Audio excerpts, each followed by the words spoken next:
Assalamualaikum warahmatullahi wabarakatuh. Selamat pagi, siang, sore, dan malam, tergantung Sobat Metsi kapanpun dan dimanapun berada. Kembali lagi ya di podcast Metsi setelah beberapa minggu ya tidak hadir menemani Sobat Metsi gitu. Mungkin ada yang kangen sama saya, ya kan? Tentunya pada kesempatan kali ini aku seperti biasa ya selalu menghadirkan menghadirkan tamu yang inspiratif tentunya tuh jelas gitu. Pokoknya ini podcast luar biasa banget lah gitu. Karena memang visi misi podcast Medsi ini 2030 setara dengan close the door seperti itu ya. Oke, nah langsung saja tanpa panjang lebar. Pada kesempatan kali ini aku ditemenin sama dua orang nih, ada Mas, ada Mbak gitu ya. Sobat Metsi bisa bisa lihat sendiri gitu kan. Apa yang kita bahas? Nah, kita coba tanya dulu ya. Tapi sebelum itu kita coba kenalin mereka dulu. Boleh dari siapa bebas? Oke. Perkenalkan, nama saya Davaris Kurniawan, mahasiswa Metsi angkatan 2023 genap. Oke, perkenalkan aku Anggira Mawati, angkatan 2023 genap. Berarti ada Mas Dava sama Mbak Anggi. Oke, nah itu ya. Cukup informatif ya sebagai mahasiswa Metsi ya gitu. Cuman apa yang membedakan dari narasumber-narasumber sebelumnya gitu kan? Sobat Metsi juga pasti bertanya-tanya gitu lah, kan sebelum-sebelumnya juga narasumbernya mahasiswa Metsi, terus apa yang bedain gitu. Nah, apa coba? Jadi kebetulan sebagai host juga kan di sini kita perlu riset gitu ya, perlu riset gitu. Jadi kebetulan Mas Dava dan Mbak Anggi ini itu masuk Metsi lewat jalur fast track seperti itu. Nah, mungkin masih ada sobat Metsi yang belum familiar terkait apa namanya jalur fast track yang ada di Metsi ini seperti apa. Nah, kita coba coba kulik, kita tanya gitu, itu kayak gimana sih gitu. Terus persyaratannya susah apa enggak, ketentuannya gimana. Nah, kita coba tanya nih. Oke. Mas Dava sama Mbak Anggi, ini ada sebelum kita masuk pertanyaan inti ya mengenai Mas Dava, Mbak Anggi masuk Metsi lewat jalur fast track. Tapi ada satu pertanyaan yang cukup deep banget ini, cukup deep banget. Jadi perlu perlu direnungkan dulu ya sebelum menjawab. Pertanyaannya adalah, Mas Dava nih warna kesukaannya apa sih? Warna putih. Kalau Mbak Anggi? Biru. Sangat deep kan pertanyaannya. Nah, itu dia. Itu. Nah, Mas Dava sama Mbak Anggi, aku penasaran nih. Kalau aku kan masuk Metsi kan jalurnya reguler. Terus kan kita tahu juga kalau di Metsi itu masuknya kan banyak jalur ya, ada RPL, ada fast track, ada yang jalur kerjasama dan lain sebagainya lah gitu. Nah ini tuh jalur fast track, coba bisa diceritain nggak sih jalur fast track itu apa, dari Mas Dava mungkin? Coba gimana? Baik, sebelumnya jalur fast track sendiri yaitu beririsan antara program S1 dan S2, di mana kita belum selesai di S1, namun kita juga bisa masuk di S2-nya, seperti itu. Mungkin dari Anggi mau Iya, menambahkan betul yang banget lain? apa yang disampaikan Dava. Jadi ibaratnya kalau kita sering dengar akselerasi. Jadi kayak akselerasi gimana kita S1-nya jalan, S2-nya juga jalan. Kebetulan untuk program fast track ini bisa beririsan dengan semester 7, bisa juga beririsan dengan semester 8. Tergantung pendaftarannya mau bulan apa dan di semester berapa gitu. Berarti kurang lebihnya mirip-mirip akselerasi, jadi sambil S1 juga bisa ambil S2 kayak gitu. Cukup-cukup menarik ya gitu. Nah, tapi sebelum kita bahas mengenai nanti persyaratannya gimana, terus prosesnya gimana dan lain sebagainya, yang mau aku tanya adalah, Mas Dawa sama Mbak Anggi ini S1-nya dulu apa ya? Kebetulan dari D4 Teknologi Rekayasa Mesin, Fakultas Sekolah Vokasi Universitas Gadjah Mada. Kalau saya dari Fakultas MIPA, program studinya fisika. Itu. Nah, ini kelihatan banget ya perbedaannya gitu, latar belakangnya gitu. Nah, kemudian Setahu saya jalur fast track itu baru ya? Di Metsi baru nggak sih? Atau udah lama ya? Atau jangan Mas Dawa sama Bang itu angkatan pertama nggak sih? Untuk dari infonya sih sebenarnya udah dari lama, namun apa namanya, dari regulasi atau bagaimana ya baru ada dan kami yang pertama kali. Nah, iya kan? Seperti itu. Itu. Nah, ketika tahu itu, terus otomatis apa sih sebenarnya yang ada di benak pikiran kalian gitu ketika masa lagi apa? Misal semester 7 kan tadi bolehnya atau semester 8. Pasti itu posisinya lagi ya ngerjain skripsi gitu kan gitu. Lagi ngerjain skripsi di kos apa di mana gitu. Aduh, masa kesibukan cuma ngerjain skripsi doang? Apa ya gitu cari kesibukan gitu. Ah, daftar S2 kali. Masa gitu kan aneh ya. Jadi apa tuh? Gimana tuh prosesnya dulu kepikiran mau fast track di Metsi lagi itu gimana? Dari Anggi dulu, Oke, ini agak panjang nggak apa-apa nih. santai aja. Jadi ceritanya kami saya sama Dava itu daftar di Metsi ini semester 8. Jadi waktu kami sedang proses skripsian. Nah, di skripsian ini kebetulan lihat poster tuh di Instagramnya teknik, ada program fast track. Kebetulan ada konsentrasi energi terbarukan. Nah, di mana dulu waktu saya S1 fisika itu ngambilnya fisika terapan tapi di bagian konversi energi. Nah, jadi kemudian ngobrol lah sama dosen pembimbing kira-kira apakah ini akan linear ataukah akan berkebalikan banget dengan program studi fisika yang pernah saya ambil sebelumnya. Oh, ternyata setelah lihat mata kuliahnya itu ternyata cocok banget gitu. Terus akhirnya ambillah di sini nyoba daftar dan masuknya di semester 8 gitu kebetulan. Kalau Mas Dawa gimana? Hampir sama kayak Anggi, maksudnya kita baru masuk di semester 8 kan. Sebenarnya kita bisa start di semester 7, namun kita baru masuk di semester 8. Pertama kali terbersit kenapa harus fast track? Yang pertama, program fast track itu ternyata ketika kita masih membayar UKT di S1, kita tidak membayar UKT yang masih beririsan di semester di S2-nya. Jadi kemarin kita pada saat pendaftaran S2 di semester 8, kita hanya membayar UKT di S1-nya aja. S2-nya kemarin nggak bayar kayak gitu. Betul. Terus juga program fast track itu ternyata kan program 5 tahun S2 ya, maksudnya kita bisa hemat waktu gitu kan, dimana kita ya ada hemat waktu 1 tahun lah untuk mengejar ketertinggalan, dan ya itu yang pertama, wah keren nih program fast track, kita bisa yang pertama bisa kalau dalam bahasa Jawa namanya apa ya, nyambi gitu ya. Nyambi S1 dan S2 dan itu biayanya murah dan hemat waktu juga seperti itu. Iya, apalagi irisannya tuh semester 1 dan 2 juga ya untuk bebas UKT. Biaya Iya. itunya. Jadi membayarnya hanya di semester 3 dan 4. Oh gitu. Iya. Oh. Menarik tuh, menarik. Tapi sama juga kayak Anggi. Kalau Anggi kan karena lihat di IG tuh ada post di IG teknik berarti kan? IG teknik kan gitu. Kalau Dava lihatnya di mana dulu?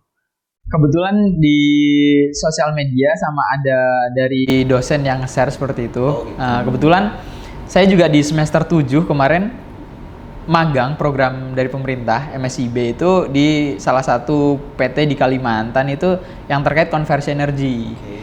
Saran dari dosen pembimbing di sana juga bilang kayak gini, fosil kita ini mau habis mas, gitu kan.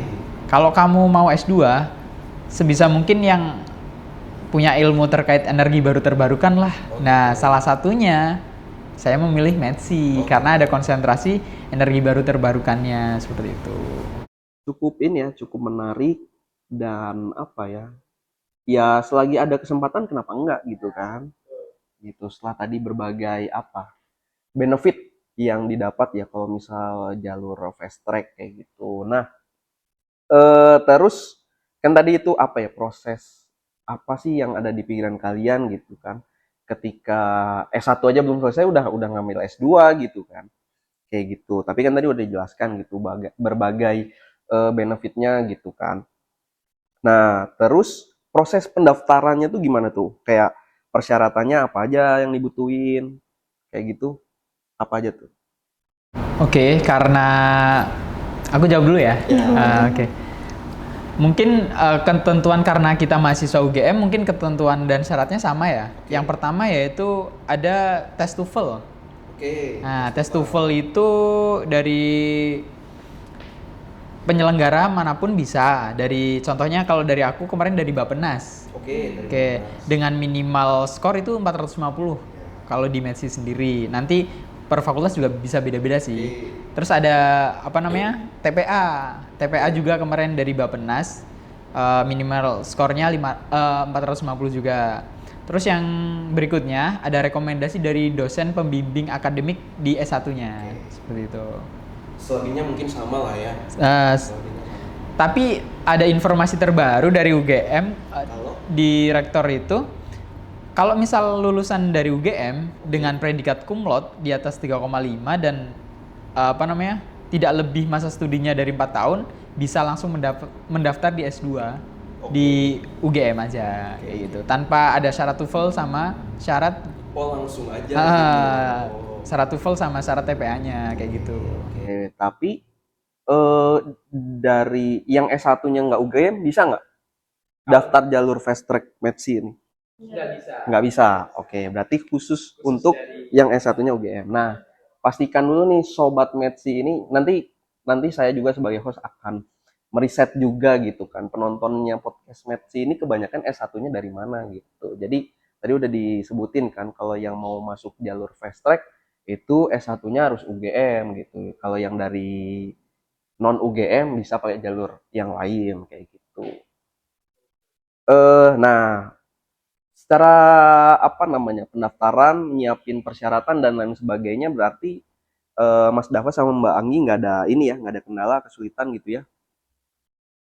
Alhamdulillah nggak ada ya. Oke, aman gitu.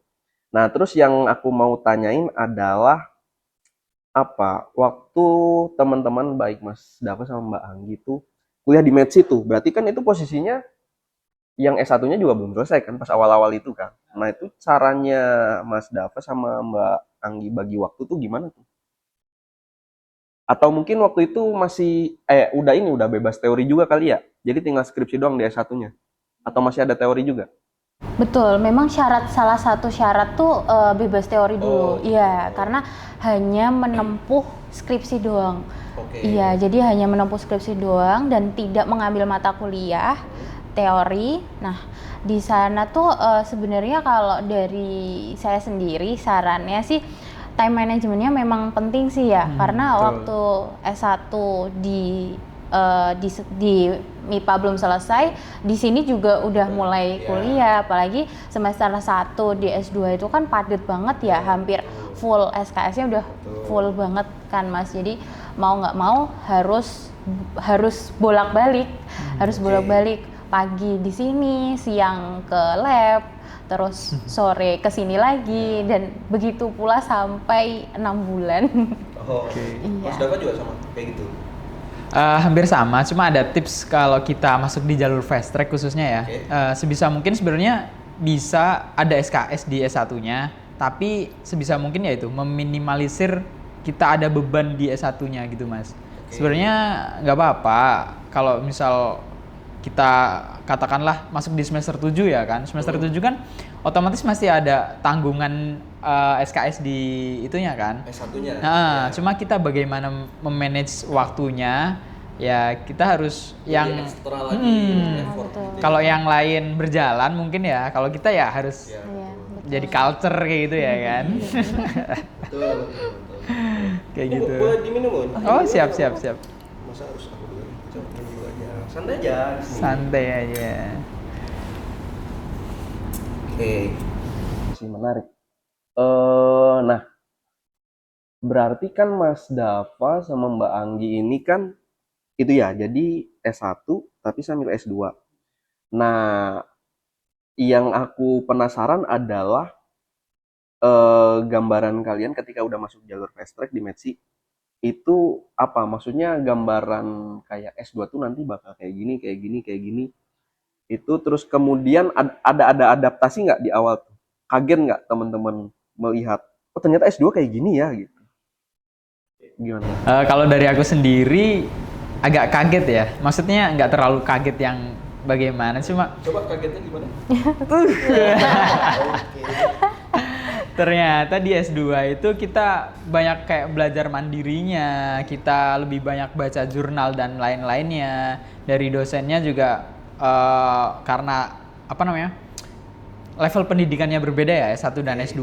Jadi tuntutan dari skema pendidikannya juga berbeda. Kita lebih banyak diskusi, kita lebih banyak presentasi dan ya lebih banyak membaca jurnal-jurnal khususnya kayak gitu. Iya Gitu. sih. Oke. Kalau dari Ani? Kalau menurut saya sih karena dulu waktu S1 fisika itu kan murni ya, ibaratnya murni. Belajarnya rumus, dari penurunan rumus dan lain-lain, dan hampir 4 tahun seperti itu. Terus tiba-tiba di S2 Metsi ini enggak hanya rumus, tetapi dari belajar pola pikir sistemik, terus apa itu sistem, terus ada asas-asas sistem yang perlu kita pahami. Jadi enggak murni rumus lagi, dan itu agak struggling sih karena pertama kali kuliah dan pertama kali nyentuh yang bukan rumus gitu. Jadi agak effort. Agak kaget. udah jarang rumus ya, udah jarang rumus. Tapi karena di S1 ini udah masuknya MIPA, jadi perubahannya di S2 Maths ini agak nggak terlalu banyak yang berubah karena sesama rumpun sains, jadi agak nggak terlalu beda sih gitu Mas. Kan berarti sambil ngerjain skripsi tuh. Berarti di S1 tetap skripsinya diselesaikan, terus tetap ada seminarnya atau gimana tuh untuk skripsi yang di S1? Kebetulan kalau dari apa namanya, dari DTM sendiri itu tetap kita melakukan seminar proposal, kita pendadaran kayak gitu. Jadi sambil apa namanya, sambil kita kuliah, sambil kita kuliah S2 itu ya, sambil kita kuliah S2, terus kita juga mulai persiapan ambil data, kita ngolah data untuk skripsi kita seperti itu. Iya, betul. Sama juga nih kayak gitu. Iya, sama juga. Jadi ya tetap jalan. Jadi walaupun di sini jalan ya mau nggak mau di S1 harus tetap selesaiin. Iya sih betul sih, karena itu apa ya, tanggung jawab atau prioritas pertamanya kan. Kayak gitu kan. Nah, terus akhirnya Mas Dava sama Mbak Ami itu selesai S1-nya tepatnya tuh di kapan tuh? Akhirnya Kalau dari aku sidang pendadaran tuh di bulan Juli. Juli. Heeh. Di semester S2-nya di semester Semester 1 akhir. Semester Ya. 1 akhir. Oke. Kalau Mbak Ami sama juga? Kalau Dava itu bulan Juli ya, kayaknya sama sih bulan Juli. sama. Iya. Semester 1 akhir ya? Iya, cuma Iya. bedanya kalau Dava kan ada seminar proposal dan lain-lain. Kalau saya langsung seminar hasil karena memang nggak ada proposal gitu. Lumayan cepat ya, terhitung cepat ya, maksudnya jadi kayak apa ya, mungkin ketika S2-nya pun tidak ada beban lagi di S1-nya gitu karena selesainya lebih cepat kan. Kayak gitu. Tapi memang kita ada tanda tangan juga ya, surat pernyataan. Iya, ada surat pernyataan bahwa mau nggak mau harus menyelesaikan di semester 8. Iya, betul. Karena kalau kita terlena, maksudnya kita terlambat juga nanti yang S2-nya juga seperti itu. Jadi kayak pengikat ya. Motivasi. Nah, terus aku tuh dari tadi melihat Mas Dava sama Mbak Anggit tuh cenderung ngambil jalur fast track di Metsi ini karena lihat konsentrasinya gitu. Iya kan?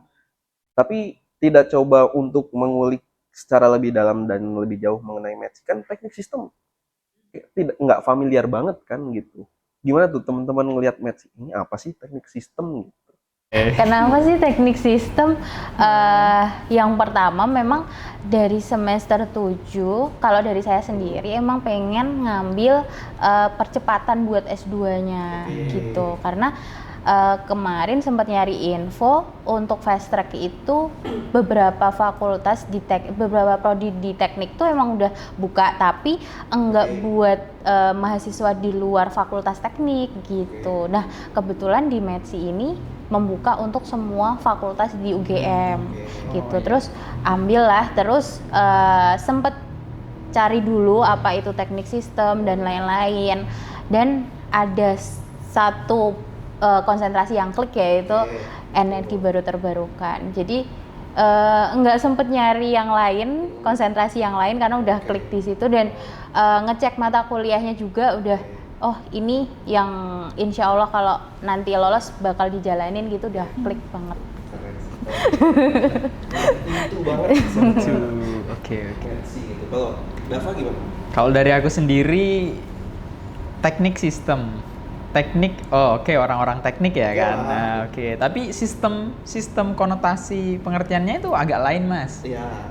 Ternyata di Magister Teknik Sistem ini kita bisa merangkul semua elemen-elemen gitu, Mas. Jadi kalaupun kalian tidak lewat jalur fast track maupun yang reguler, di Medsi sendiri itu bisa menerima dari S1-nya background-nya entah itu sosial, entah itu kesehatan, entah itu dari teknik khususnya atau dari segala elemen gitu, kita bisa bareng loh di sini di Medsi. Nah, nanti dari kan ada beberapa konsentrasi. Nah, baru kita yang nentukan gimana. Oh, ternyata aku lebih cenderung ke konsentrasi ini.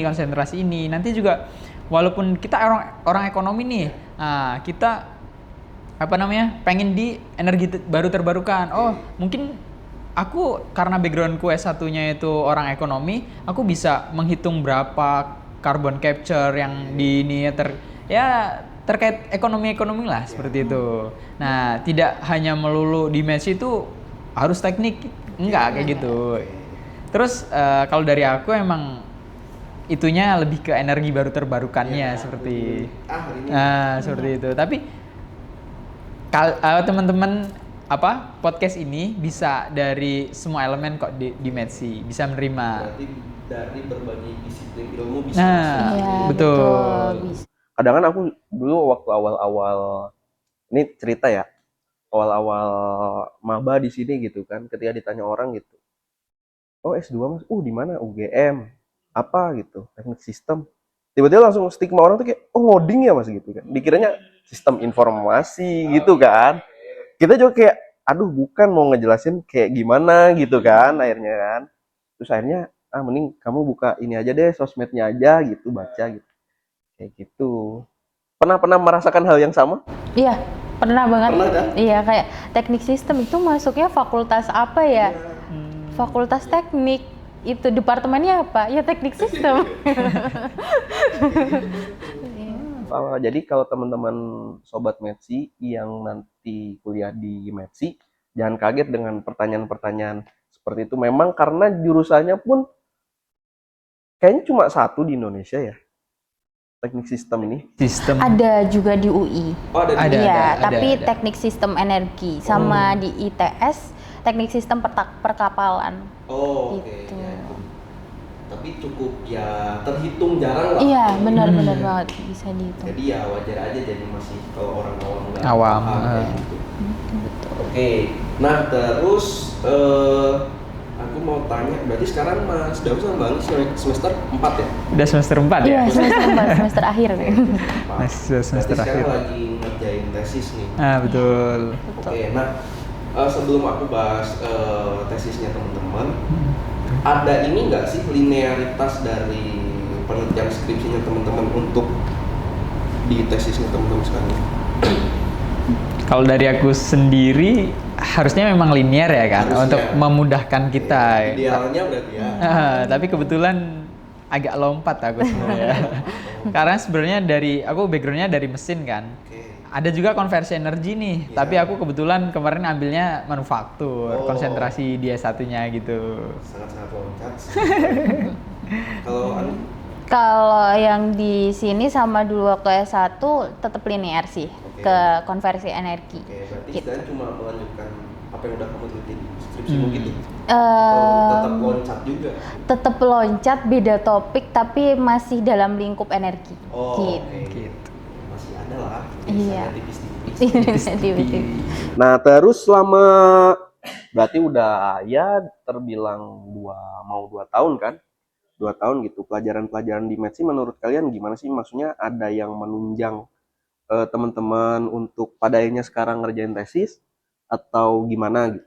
Kalau dari aku sendiri ya sangat sangat menunjang ya. Maksudnya kita dari semester 1 matrikulasi, terus kita masuk di topik-topik mata kuliah terkait apa itu sistem, bagaimana manajemen sistem dan lain-lain seperti itu kan. Jadi kita lebih terbuka wawasannya di dalam disiplin ilmu yang tadi dijelasin ya kan. Sebagai contohnya, topik tesisku ini terkait hidrogen. Karena konsentrasinya kan energi baru terbarukan. Kita bisa ambil fokus di hidrogennya. Nah, kita juga bisa fokus di segala sistem yang bagaimana menghasilkan hidrogennya seperti itu. Jadi nggak cuma hidrogen itu dihasilkan dari mana, terus kita jadi tahu nih karena sistem hidrogen itu dari berbagai energi itu bisa menghasilkan hidrogen loh mas, kayak gitu. Terus ternyata dari sumber daya ini bisa dikolek menjadi hidrogen. Jadi kalau kita misal nggak berpikir secara sistem, hidrogen itu ya dari satu sumber. Ternyata kita masuklah di Magister Teknik Sistem ini, enggak. Jadi di dalam sistem itu banyak elemen yang bisa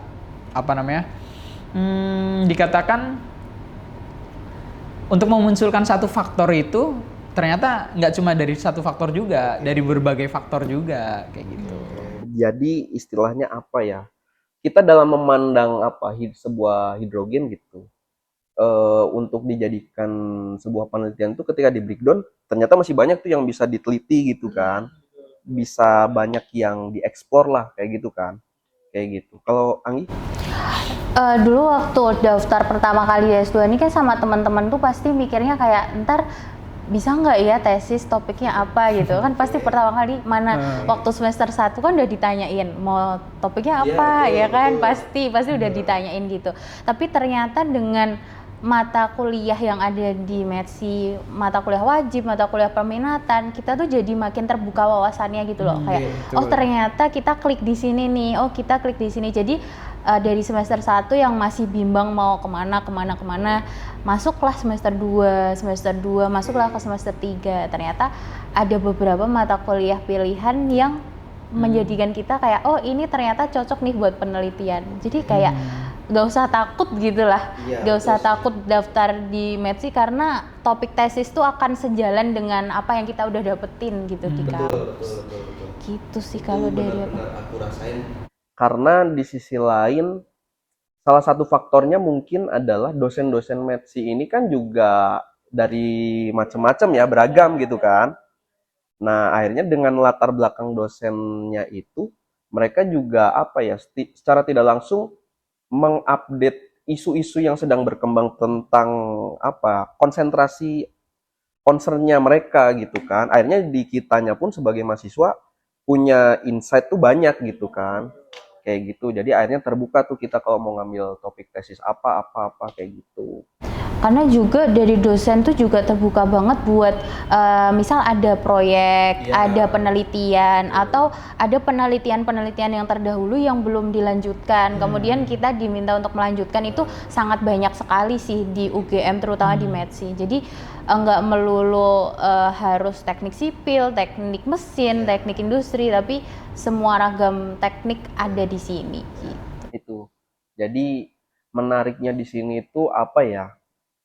Iya, kalau bagiku sih sebenarnya itu ya jadi update isu juga gitu dengan apa yang sedang terjadi gitu. Karena selama kuliah di awal kan kita selalu ditekanin gimana caranya kita melihat sebuah masalah itu ya harus sistemik, holistik gitu. Akhirnya jadi memperkaya wawasan ke kitanya juga kan kayak gitu.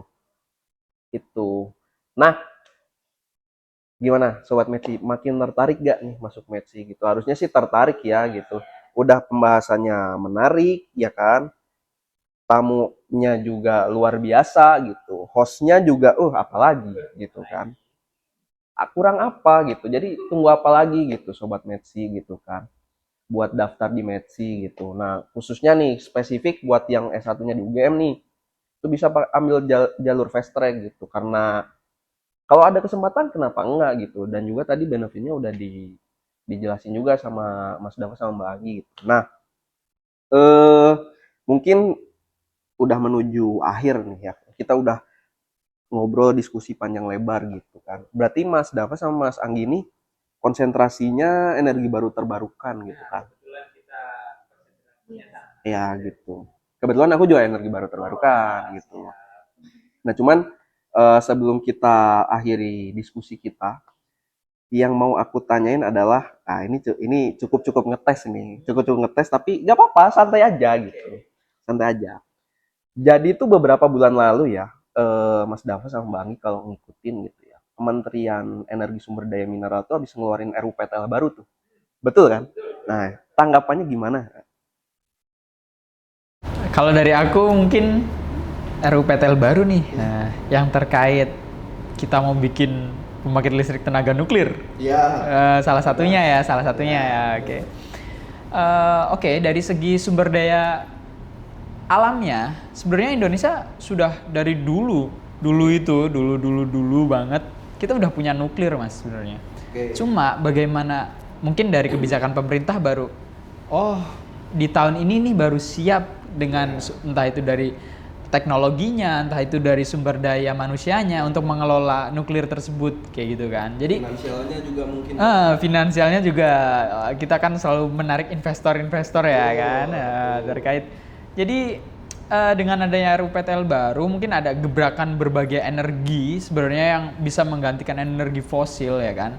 Dalam jumlah yang energi fosil kita masih banyak juga sebenarnya Mas. Tapi sumber daya alamnya di kita juga hampir nggak, mungkin di Indonesia nggak terbatas ya mungkin ya.